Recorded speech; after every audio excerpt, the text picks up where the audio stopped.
Hi friends, welcome back to channel. இன்றைக்கி நம்ம பார்க்க போகிறது ரொம்ப ஹெல்த்தியான டேஸ்ட்டான ராகி சேமியா பாயசம் தான் செய்ய போகிறோம். வாங்க இப்போ எப்படி பண்ணலான்னு பார்க்கலாம். ராகி சேமியா பாயசத்துக்கு தேவையான பொருட்களை பார்ப்போம்.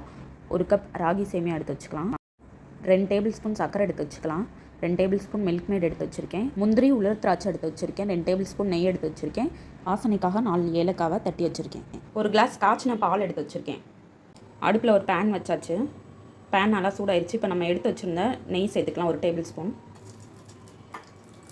நெய் நல்லா சூடாகட்டும்.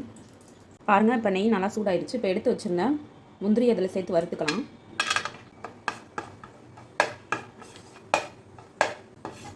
பாருங்கள், முந்திரி நல்லா வறுப்பட்டுருச்சு. இப்போ எடுத்து வச்சுருந்த உலர் திராட்சையை சேர்த்துக்கலாம். உலர் திராட்சை உப்பலாக வர வரையும் வறுத்துக்கலாம். பாருங்கள், உலர் திராட்சை நல்லா இந்த மாதிரி உப்பி வந்ததுக்கப்புறம் இதை எடுத்துடலாம். இப்போ இதை ஒரு பிளேட்டில் ட்ரான்ஸ்ஃபர் பண்ணிக்கலாம். இன்னும் 1 டேபிள் ஸ்பூன் நெய் ஊற்றிக்கலாம். நெய் நல்லா சூடாகட்டும். நெய் நல்லா சூடாகிடுச்சு. இப்போ நம்ம எடுத்து வச்சுருந்தா ராகி சேமியாவை இதில் சேர்த்து வறுத்துக்கலாம். நல்லா வறுத்துக்கலாம் ராகி சேமியாவை.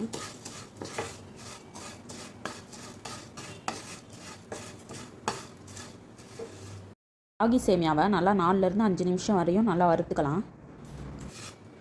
இந்த மாதிரி நல்லா வறுப்படணும். காய்ச்சின பாலை இதில் சேர்த்துக்கலாம். பாருங்கள், எல்லா பாலையும் சேர்த்தாச்சு. இப்போ நம்ம ராகி சேமியா நல்லா வெந்து வரட்டும். பாருங்கள், நம்மளோட சேமியா நல்லா வெந்துருச்சு. 5 நிமிஷம் வரையும் நம்ம வச்சுருந்தோம். பாலில் நல்லா கொதித்து வெந்துருச்சு. எடுத்து வச்சுருந்த சர்க்கரையை சேர்த்துக்கலாம். எடுத்து வச்சுருந்தா மில்க் மேடை சேர்த்துக்கலாம்.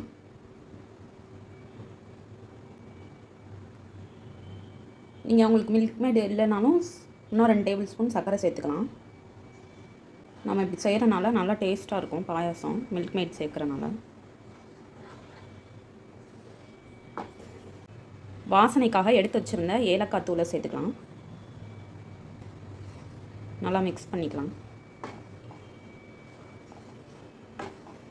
லாஸ்ட்டாக நம்ம வறுத்து வச்சுருந்த முந்திரி உலர் திராட்சையை சேர்த்துக்கலாம். பாருங்கள் ஃப்ரெண்ட்ஸ், நம்மளோட பாயாசம் சூப்பராக ரெடி ஆயிடுச்சு. இப்போ இதை ஒரு பவுலுக்கு ட்ரான்ஸ்ஃபர் பண்ணிக்கலாம். பாருங்கள் ஃப்ரெண்ட்ஸ், நம்மளோட ராகி சேமியா பாயாசம் சூப்பராக ரெடி ஆயிடுச்சு. நீங்களும் இதே மாதிரி உங்கள் வீட்டில் ட்ரை பண்ணி பாருங்கள். ட்ரை பண்ணி பார்த்து எப்படி இருந்துச்சுன்னு கமெண்ட் பண்ணுங்கள். உங்களுக்கு இந்த வீடியோ பிடிச்சிருந்துச்சுன்னா லைக் பண்ணுங்கள், ஷேர் பண்ணுங்கள், கமெண்ட் பண்ணுங்கள். மறந்துடாமல் நம்ம சேனலை சப்ஸ்கிரைப் பண்ணுங்கள். தேங்க்யூ.